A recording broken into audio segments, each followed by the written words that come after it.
જય શ્રી કૃષ્ણ મિત્રો, આપણે નિહાળી રહ્યા છીએ યુટ્યુબ ચેનલ કલ્ચર સાહિત્ય. શ્રીમદ ભગવદ્ ગીતાનો 18મો અધ્યાય મોક્ષ સંન્યાસ યોગ. આ ગીતાનો સૌથી મોટો અને અંતિમ અધ્યાય છે, જેમાં સંન્યાસ અને ત્યાગનો સાચો અર્થ કર્મના 3 પ્રકારને દર્શાવવામાં આવ્યા છે: સાત્વિક, રાજસ, તામસ. જ્ઞાન અને ભગવાન શ્રી કૃષ્ણના અંતિમ શરણાગતિનો ઉપદેશ આમાં આપવામાં આવ્યો છે. ભગવદ્ ગીતાનો અંતિમ અધ્યાય સૌથી દીર્ઘતમ છે અને તેમાં અનેક વિષયોને આવરી લેવામાં આવ્યા છે. અર્જુન ત્યાગના વિષયોનો પ્રારંભ સંન્યાસ તથા ત્યાગ આ 2 શબ્દો દ્વારા કરે છે.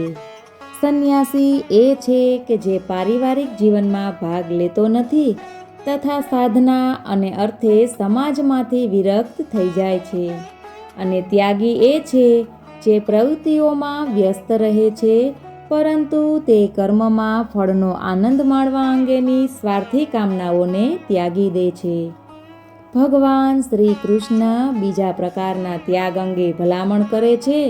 તેઓ શિખામણ આપે છે કે બલિદાન, દાન, તપસ્યા તથા અન્ય ઉત્તરદાયિત્વના કર્મોને કદાપી ત્યાગ કરવો જોઈએ નહીં, કારણ કે તેઓ જ્ઞાનીને પણ શુદ્ધ કરે છે.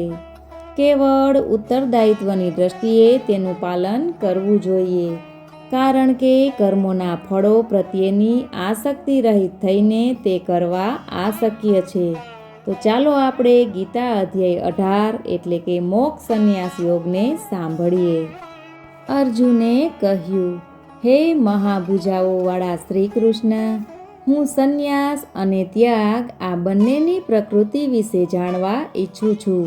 કર્મોનો ત્યાગ અને કર્મોના ફળોની ઈચ્છાઓનો ત્યાગ આ બંને વિશે હું જાણવા ઈચ્છું છું. ભગવાન દિવ્ય બોલ્યા, કામનાઓથી અભિપ્રેરિત કર્મોનો ત્યાગ કરવો તેને બુદ્ધિમાન લોકો સંન્યાસ સમજે છે. સર્વે કર્મોના ફળોનો ત્યાગ કરવો તેને વિદ્વાનો ત્યાગ તરીકે ઘોષિત કરે છે. કેટલાક વિદ્વાનો જણાવે છે, સર્વ કર્મોને દોષપૂર્ણ ગણીને તેમનો ત્યાગ કરવો જોઈએ, જ્યારે અન્ય વિદ્વાનો માને છે યજ્ઞ, દાન અને તપ જેવા કર્મોનો કદાપી ત્યાગ કરવો જોઈએ નહીં. હવે ત્યાગના વિષયમાં મારો નિષ્કર્મ સાંભળ. હે મનુષ્યોમાં વ્યાઘ્ર, ત્યાગના 3 પ્રકારો જણાવવા જઈ રહ્યો છું. યજ્ઞ, દાન અને તપને આધારિત કર્મોનો કદાપી પરિત્યાગ કરવો જોઈએ નહીં. તેમનું અવશ્ય પાલન કરવું જોઈએ. વાસ્તવમાં યજ્ઞ, દાન અને તપના કાર્યો મહાત્માઓને પણ શુદ્ધ કરનારા છે. આ કર્તવ્યનું પાલન આસક્તિ તથા ફળની અપેક્ષા રાખ્યા વિના કરવું જોઈએ. હે અર્જુન, આ મારો નિશ્ચિત તથા ઉત્તમ મત છે. નિયત કર્તવ્યોને કદાપી ત્યજવા જોઈએ નહીં. આવા ભ્રમિત સંન્યાસને તામસી ગણવામાં આવે છે. નિયત કર્તવ્યનો ત્યાગ કરી દેવો, કારણ કે તે દુઃખદાયક અને શરીર માટે કષ્ટદાયક હોય છે. તેને રાજસિક ત્યાગ કહેવામાં આવે છે. આવો ત્યાગ કદાપી ઉન્નતિ માટે લાભદાયક નીવડતો નથી. જ્યારે કર્તવ્યને ઉત્તરદાયિત્વના પ્રતિભાવ સ્વરૂપે કરવામાં આવે છે અને વ્યક્તિ કોઈ પણ પ્રકારના ફળ પ્રત્યેની આસક્તિનો ત્યાગ કરે છે, ત્યારે તે ત્યાગને સાત્વિક માનવામાં આવે છે. જે લોકો ન તો પ્રતિકૂળ કાર્યની ઉપેક્ષા કરે છે, ન તો અનુકૂળ કાર્ય પ્રત્યે આસક્ત થાય છે, એવા મનુષ્યો વાસ્તવિક ત્યાગી ગણાય છે. તેઓ સાત્વિકતાના ગુણોથી સંપન્ન હોય છે તથા સંયમ રહિત હોય છે. દેહધારી જીવો માટે પૂર્ણપણે પ્રવૃત્તિઓનો પરિત્યાગ કરવો અસંભવ છે, પરંતુ જેઓ તેમના કર્મોના ફળોનો પરિત્યાગ કરે છે તેઓ વાસ્તવિક ત્યાગી કહેવાય છે. જે લોકો વ્યક્તિગત ફળરૂપે આસક્ત હોય છે તેમને મૃત્યુ પશ્ચાત પણ કર્મોના 3 પ્રકારના ઇષ્ટ, અનિષ્ટ તથા મિશ્ર ફળો પ્રાપ્ત થાય છે. પરંતુ જે લોકો તેમના કર્મોના ફળોનો ત્યાગ કરી દે છે તેમને અહીં કે મૃત્યુ પશ્ચાત પણ આવા કોઈ પણ ફળો ભોગવવા નથી પડતા. હે અર્જુન, હવે સર્વ કર્મોની સિદ્ધિ માટે સાંખ્ય સિદ્ધાંતમાં ઉલ્લેખિત 5 તત્વો અંગેનું મારી પાસે તું શ્રવણ કર. જે કર્મોના પ્રતિભાવો કેવી રીતે રોકવા તે અંગે સ્પષ્ટતા કરું છું. શરીર, કર્તા, વિવિધ ઇન્દ્રિયો અને અનેક પ્રકારના પ્રયાસો તથા દિવ્ય પરમાત્મા કર્મના આ 5 તત્વો છે. શરીર, વાણી અથવા મન દ્વારા કરવામાં આવતા ઉચિત કે અનુચિત કોઈ પણ કર્મોમાં આ 5 તત્વો ભાગ ભજવે છે. જેઓ આ જ્ઞાન ધરાવતા નથી તેઓ આત્માને એકમાત્ર કર્તા માને છે. તેમની અશુદ્ધ બુદ્ધિને કારણે તેઓ વિષયને તેના મૂળ સ્વરૂપે જોઈ શકતા નથી. જે લોકો કર્તા હોવાના અહંકારથી મુક્ત છે તથા જેની બુદ્ધિ આસક્ત થતી નથી, તેઓ જીવોને હણવા છતાં પણ ન તો હણે છે અને ન તો કર્મોથી બુદ્ધ થાય છે. જ્ઞાન, જ્ઞેય અને જ્ઞાતા આ 3 પરિબળો છે જે કર્મને પ્રેરિત કરે છે. કર્મનું સાધન, સ્વયં કર્મ અને કર્તા આ 3 કર્મના ઘટકો છે. સાંખ્ય દર્શનમાં જ્ઞાન, કર્મ અને કર્તાને 3 ગુણોને અનુસાર 3 પ્રકારોમાં વર્ગીકૃત કરવામાં આવ્યા છે. ધ્યાનથી સાંભળ અર્જુન, હું આ અંગેનો તને ભેદ સ્પષ્ટ કહું છું. જેના દ્વારા વ્યક્તિ સર્વ વિભિન્ન જીવોમાં એક અવિભાજિત અવિનાશી વાસ્તવિકતાને જોવે છે તે જ્ઞાનને સાત્વિક જાણવું. જે જ્ઞાનને કારણે વ્યક્તિ અનેક જીવોને વિવિધ શરીરોમાં અને પૃથક જોવે છે એ જ્ઞાનને રાજસિક માનવું. તે જ્ઞાનને તમોગુણી કહેવામાં આવે છે. જેમાં વ્યક્તિ એક અલ્પ અંશની વિભાવના લિપ્ત રહે છે, જાણે કે તેમાં પૂર્ણ સમાવિષ્ટ હોય અને જે ન તો ઉચિત કારણથી યુક્ત હોય કે ન તો સત્ય પર આધારિત હોય છે. જે કર્મ શાસ્ત્રોકનુસાર જે રાગદ્વેષ રહિત છે તથા જે ફળની કામના રાખ્યા વિના કરવામાં આવે છે તેને સાત્વિક કહેવામાં આવે છે. જે કર્મ સ્વાર્થયુક્ત કામનાથી પ્રેરિત છે, અહંકાર સાથે કરવામાં આવે છે તથા તણાવથી પૂર્ણ છે તેને રજોગુણી કહેવામાં આવે છે. જે કર્મ મોહવશ પોતાના સામર્થ્યનો વિચાર કર્યા વિના પરિણામોને અને નુકસાનનો અનાદર કરીને તથા અન્યની હિંસા કે ઈજા કરીને આરંભ કરવામાં આવે છે તેને તામસી કહેવામાં આવે છે. તેને સાત્વિક કરતા પણ કહેવામાં આવે છે. જ્યારે તે અથવા તો તેની અહંકાર અને આસક્તિ મુક્ત હોય, ઉત્સાહ અને નિરાધાર સંપન્ન હોય તથા સફળતા અને નિષ્ફળતામાં અવિચલિત રહે છે તેને રજોગુણી કરતા કહેવામાં આવે છે. જ્યારે તે કર્મના ફળની તૃષ્ણા સેવે છે, લોભી, હિંસાત્મક, અપવિત્ર હોય છે અને હર્ષ તથા શોકથી વિચલિત થાય છે.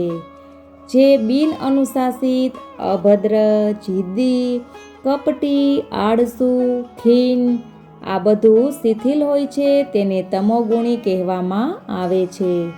હે અર્જુન, હવે તમે માયિક પ્રકૃતિના 3 ગુણો અનુસાર વિભિન્ન પ્રકારની બુદ્ધિ અને સંકલ્પના તફાવત વિશે હું તને વિસ્તૃત રીતે વર્ણન કરી આપીશ. હે પાર્થ, ક્યું કર્મ ઉચિત છે અને ક્યું કર્મ અનુચિત છે? કર્તવ્ય શું છે અને અકર્તવ્ય શું છે? શાનાથી ભયભીત થવાનું છે અને શાનાથી ભયભીત થવાનું નથી? શું બંધન કરતા છે અને શું મુક્તિ કરતા છે તે જાણે છે તેવી બુદ્ધિને સત્વગુણી બુદ્ધિ કહેવામાં આવે છે. જે બુદ્ધિ ધર્મ અને અધર્મ વચ્ચે ગૂંચવાયેલી હોય છે અને ઉચિત તથા અનુચિત વચ્ચે ભેદ કરી શકતી નથી તેને રાજસી બુદ્ધિ કહેવાય છે. જે બુદ્ધિ અહંકારથી આચ્છાદિત હોય છે તે અધર્મને ધર્મ માની લે છે અને સત્યને અસત્ય રૂપે જોવે છે તે તામસી બુદ્ધિ છે, જે દ્રઢ સંકલ્પ યોગ દ્વારા વિકસિત થાય છે અને જે મન, પ્રાણવાયુ તથા ઇન્દ્રિયોની પ્રવૃત્તિઓને નિયંત્રિત કરે છે. તે ધૃતિને સત્વગુણી કહેવામાં આવે છે, જે અડગ નિશ્ચય દ્વારા વ્યક્તિ ધર્મ, અર્થ અને કામને આસક્તિ તથા ફળની કામના સાથે ધારણ કરે છે, એવો સંકલ્પ રજોગુણી હોય છે. હે પાર્થ, તે દુર્બુદ્ધિપૂર્ણ સંકલ્પ કે જેમાં વ્યક્તિ સ્વયં ભય, શોક, વિષાદ અને ઘમંડનો ત્યાગ કરતો નથી, તે તમોગુણી ધૃતિ હોય છે. હે અર્જુન, હવે મારી પાસેથી 3 પ્રકારના સુખો અંગે સાંભળ, જેમાં દેહધારી આત્મા ભોગ કરે છે તથા સર્વે દુઃખોના અંત સુધી પણ પહોંચી શકે છે. જે પ્રથમ વિષ સમાન લાગે છે પરંતુ અંતે અમૃત સમાન લાગે છે, તેને સાત્વિક સુખ કહેવામાં આવે છે. તે વિશુદ્ધ બુદ્ધિ દ્વારા ઉત્પન્ન થાય છે, જે આત્મજ્ઞાનમાં સ્થિર હોય છે.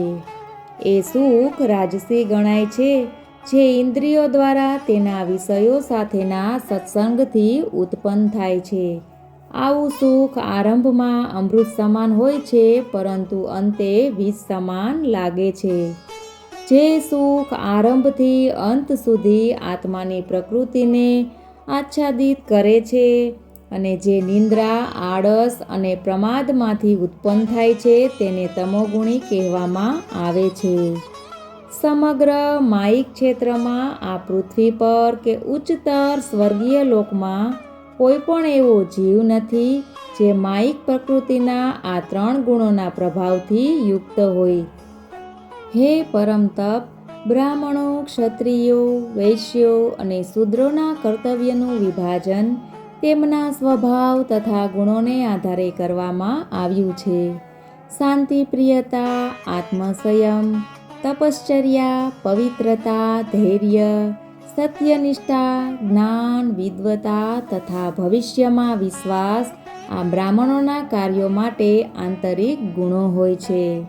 શૌર્ય, શક્તિ, મનોબળ, શાસ્ત્રોમાં પારંગતતા, યુદ્ધ ક્ષેત્રમાંથી કદાપી પીછેહટ ન કરવાનો સંકલ્પ, દાનમાં હૃદયની વિશાળતા, નેતૃત્વનું સામર્થ્ય આ ક્ષત્રિયોના કર્મ માટેના સ્વાભાવિક ગુણો હોય છે. કૃષિ, ગૌરક્ષા અને વાણિજ્ય વૈશ્ય ગુણો ધરાવતા લોકોના સ્વાભાવિક કાર્યો છે. કાર્યો દ્વારા સેવા કરવી એક ક્ષુદ્ર ગુણો ધરાવતા લોકો માટે સ્વાભાવિક કર્તવ્ય છે. તેમના જન્મજાત ગુણોથી મનુષ્ય પોતાના કર્તવ્યોની પરિપૂર્તિ કરીને સિદ્ધિને પ્રાપ્ત કરી શકે છે. હવે મારી પાસેથી સાંભળ કે વ્યક્તિ કેવી રીતે પોતાના નિયત કર્તવ્યનું પાલન કરીને સિદ્ધ બની શકે છે. વ્યક્તિના પોતાની પ્રાકૃતિક વૃત્તિનું પાલન કરીને મનુષ્ય એ દ્રષ્ટિથી આરાધના કરે છે, જે સર્વ જીવોનું ઉદ્ભવ સ્થાન હોય છે, જેના દ્વારા સમગ્ર બ્રહ્માંડ વ્યાપ્ત છે. આવા કર્તવ્યનું પાલન કરીને મનુષ્ય સરળતાથી સિદ્ધિને પ્રાપ્ત કરે છે. અન્ય કોઈના ધર્મને શ્રેષ્ઠ રીતે કરવા કરતાં ક્ષતિયુક્ત રીતે પણ પોતાના સ્વધર્મનું પાલન કરવું અધિક શ્રેષ્ઠ હોય છે. પોતાના સ્વાભાવિક કર્તવ્યનું પાલન કરવાથી મનુષ્ય પાપથી પ્રભાવિત થતો નથી. હે કુંતી પુત્ર, વ્યક્તિએ તેના પ્રકૃતિજન્ય કર્તવ્યનો ત્યાગ કરવો જોઈએ નહીં, ભલે પછી તેમાં દોષ જોવા મળે. ખરેખર જેમ અગ્નિ ધુમાડાથી આચ્છાદિત હોય છે, તેમ સર્વ પ્રયાસો કોઈ અનિષ્ટ દ્વારા આચ્છાદિત હોય છે. જેમની બુદ્ધિ સર્વત્ર આસક્તિ રહિત છે, જેમને મન પર વિજય પ્રાપ્ત કર્યો છે તથા જે ત્યાગની સાધના દ્વારા કામનાઓથી મુક્ત છે, તે કર્મથી મુક્તિની પરમ સિદ્ધિને પ્રાપ્ત કરે છે. હે અર્જુન, મારી પાસેથી તું સંક્ષેપમાં સાંભળ. હું તને સમજાવીશ કે જેણે સિદ્ધિ પ્રાપ્ત કરી છે તે દિવ્ય જ્ઞાનમાં દ્રઢપણે સ્થિર રહીને કેવી રીતે બ્રહ્મને પણ પ્રાપ્ત કરી શકાય છે. તે વ્યક્તિ બ્રહ્મની પ્રાપ્તિ માટે પાત્ર છે. જે વ્યક્તિ ધ્વનિ તથા અન્ય ઇન્દ્રિય વિષયોનો ત્યાગ કરીને રાગ તથા દ્વેષથી મુક્ત થઈને શુદ્ધ બુદ્ધિ ધરાવે છે તથા ઇન્દ્રિયોને દ્રઢતાપૂર્વક સંયમમાં રાખે છે, આવી વ્યક્તિ એકાંતમાં પ્રસન્ન રહે છે, અલ્પ આહાર કરે છે, શરીર, મન તથા વાણીને નિયંત્રિત કરે છે, સદૈવ ધ્યાનમાં લીન રહે છે અને વૈરાગ્યની સાધના કરે છે. અહંકાર, હિંસા, ઘમંડ, કામના, સંપત્તિનું સ્વામિત્વ તથા સ્વાર્થથી મુક્ત હોય છે. આવી શાંતિમાં સ્થિત વ્યક્તિ બ્રહ્મ સાથેના જોડાણ માટે પ્રાપ્ત હોય છે. જે દિવ્ય બ્રહ્મમાં સ્થિત હોય છે, જે માનસિક રીતે શાંત બને છે, તે શોક કરતો નથી કે કામ રાખતો નથી. સર્વ જીવો પ્રત્યે સમાન ભાવ ધરાવતો હોય એવો યોગી મારી પરમ ભક્તિને પ્રાપ્ત કરે છે. કેવળ મારી પ્રેમા ભક્તિ દ્વારા જ વ્યક્તિ મને સત્ય રૂપે જાણી શકે છે. પશ્ચાત મને જાણીને મારો ભક્ત મારી પૂર્ણ ચેતનામાં પ્રવાસ કરે છે. મારા ભક્તો સર્વ પ્રકારના કર્તવ્યનું પાલન કરતા હોવા છતાં મારા સંપૂર્ણ આશ્રયમાં રહે છે. મારી કૃપા દ્વારા તેઓ શાશ્વત અને અવિનાશી ધામને પ્રાપ્ત કરે છે. હે અર્જુન, તું મને લક્ષ્ય બનાવીને તારી સર્વ પ્રવૃત્તિઓ મને સમર્પિત કર. બુદ્ધિયોગનો આશ્રય લઈને તારી ચેતનાનો સદૈવ મારામાં લીન રાખ. જો તું સદૈવ મારું સ્મરણ કરીશ તો તું સર્વ વિઘ્નો અને વિપત્તિઓને પાર કરી જઈશ. પરંતુ જો તું અહંકારને કારણે મારો ઉપદેશ સાંભળીશ નહીં તો તું નષ્ટ થઈ જઈશ. જો અહંકારથી પ્રેરિત થઈને તું એમ માનતો હોય કે હું લડીશ નહીં, તો તારો નિશ્ચય વ્યર્થ જશે. તારી પોતાની સ્વાભાવિક પ્રકૃતિ તને યુદ્ધ કરવા માટે વિવશ કરશે. હે અર્જુન, મોહવશ જે કર્મ તું કરવા ઈચ્છતો નથી, તારી પોતાની માયિક પ્રકૃતિમાંથી જન્મેલી તારી પોતાની રુચિથી તે કરવા તું વિવશ બનીશ. હે અર્જુન, પરમેશ્વર સર્વ જીવોમાં હૃદયમાં નિવાસ કરે છે. તેમના કર્મ અનુસાર તે આત્માઓના ભ્રમણને નિર્દેશિત કરે છે. જે માયિક શક્તિથી બનેલા યંત્ર પણ આરૂઢ હોય છે. હે ભારત, સર્વથા સંપૂર્ણ ભાવ સાથે તું અનન્ય રીતે તેમના શરણમાં જા. તેમની કૃપાથી તું પરમ શાંતિ અને શાશ્વત ધામ પ્રાપ્ત કરીશ. આ પ્રમાણે મેં તને આ જ્ઞાન સમજાવ્યું છે, જે અન્ય સર્વ રહસ્યોની તુલનામાં ગૃહ્યતમ છે. તેના અંગે ગહન કરીને મનન કર અને પશ્ચાત તારી જે ઈચ્છા હોય તે તું કર. પુનઃ મારા પરમ ઉપદેશનું શ્રવણ કર, જે સર્વ જ્ઞાનોમાં ગુહ્યતમ છે. હું તારા હિતાર્થે તેનું પ્રાગટ્ય કરું છું, કારણ કે તું મને અતિ પ્રિય છે. સદૈવ મારું ચિંતન કર, મારો ભક્ત થા, મારી આરાધના કર અને મને નમસ્કાર કર. આ પ્રમાણે કરીને તું નિશ્ચિતપણે મારી પાસે આવીશ. આ મારી તારા પ્રત્યે પ્રતિજ્ઞા છે, કારણ કે તું મને અતિ પ્રિય છે. સર્વ પ્રકારના ધર્મનો ત્યાગ કર, કેવળ મારા શરણમાં આવી જા. હું તને સર્વ પાપયુક્ત કર્મફળોમાંથી મુક્ત કરીશ અને ભયભીત કરીશ.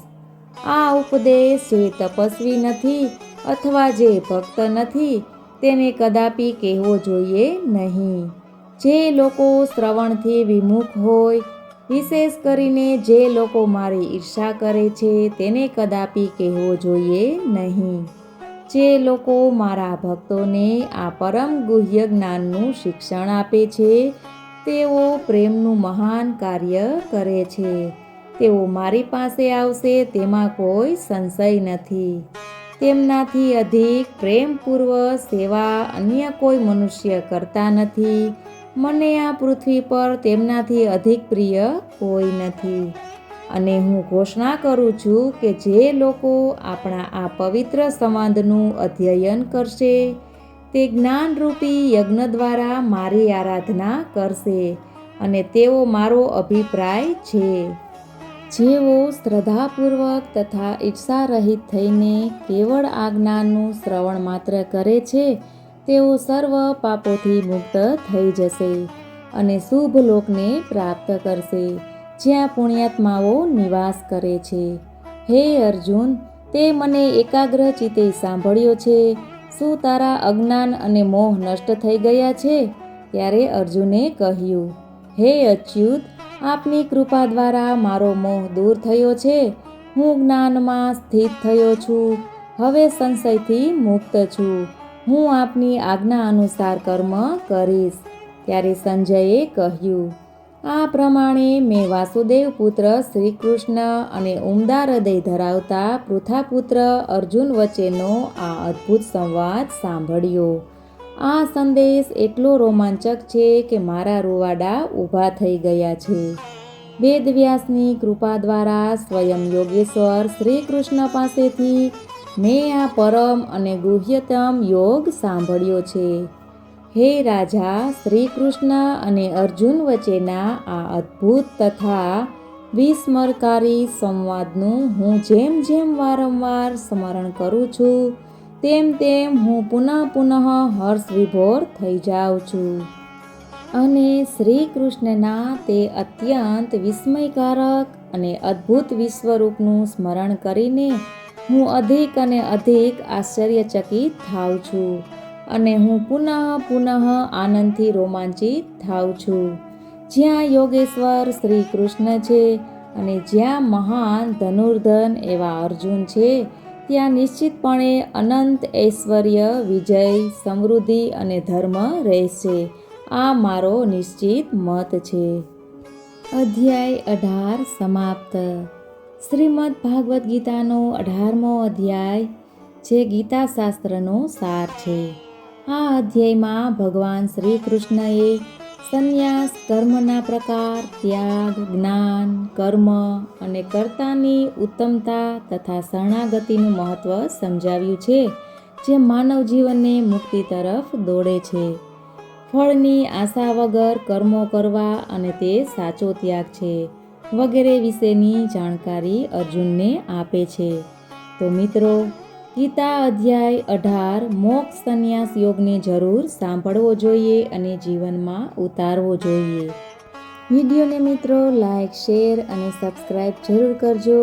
બીજા સાથે શેર અવશ્ય કરજો જેથી માહિતી બધા સુધી પહોંચી શકે. ધન્યવાદ.